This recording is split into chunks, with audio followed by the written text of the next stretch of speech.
13 নম্বর কি বলছে, একটি গাড়ির চাকা প্রতি মিনিটে 12 বার ঘোরে, চাকাটি 5 সেকেন্ডে কত ডিগ্রি ঘোরে?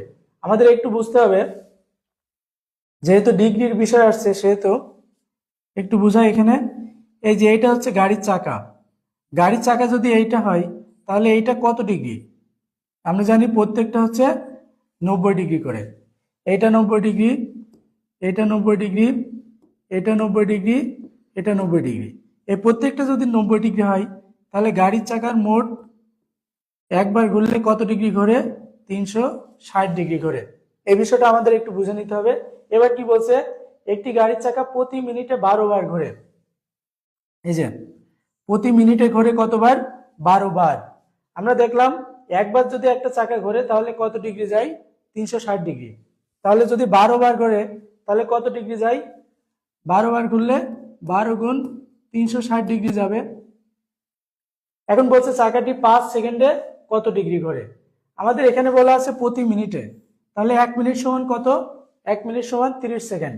আমরা সবাই জানি এটা 1 মিনিট সমান 60 সেকেন্ড, সরি 1 মিনিট সমান 60 সেকেন্ড। তার মানে 60 সেকেন্ডে ঘোরে কতবার? 12 বার। আর 12 বার মানে কত ডিগ্রি? 12 into 360 degree. তাহলে 60 সেকেন্ডে ঘোরে 12 ইন্টু 360 ডিগ্রি, 5 সেকেন্ডে ঘোরে কতবার? খুব সহজে আশা করি হয়ে যাবে। তাহলে কিভাবে করব আমরা? আমরা এইভাবে করি, 60 সেকেন্ডে ঘোরে কতবার? 12 গুণ 360 ডিগ্রি। 60 সেকেন্ডে ঘোরে 12 ইন্টু 360 ডিগ্রি, বা 1 সেকেন্ডে ঘোরে কত? 12 ইন্টু 360/60।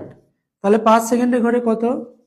তাহলে 5 সেকেন্ডে ঘোরে 12 গুণ 360 ডিগ্রি গুণ 5/60। তাহলে এটা যদি আমরা কাটাকাটি করি, 5 দিয়ে 60কে কাটলে 12, আর 12 আর 12 কেটে গেলে থাকে কত? 360 ডিগ্রি। খুব সহজেই কিন্তু চলে আসলো। তবে এই অংশটুকু আমাদের একটু বুঝে নিতে হবে। আমাদের যদি এই অংশটুকু বোঝা যায় তাহলে অঙ্ক খুব সহজেই হয়ে যাবে। উত্তর কত আসলো? 360 ডিগ্রি।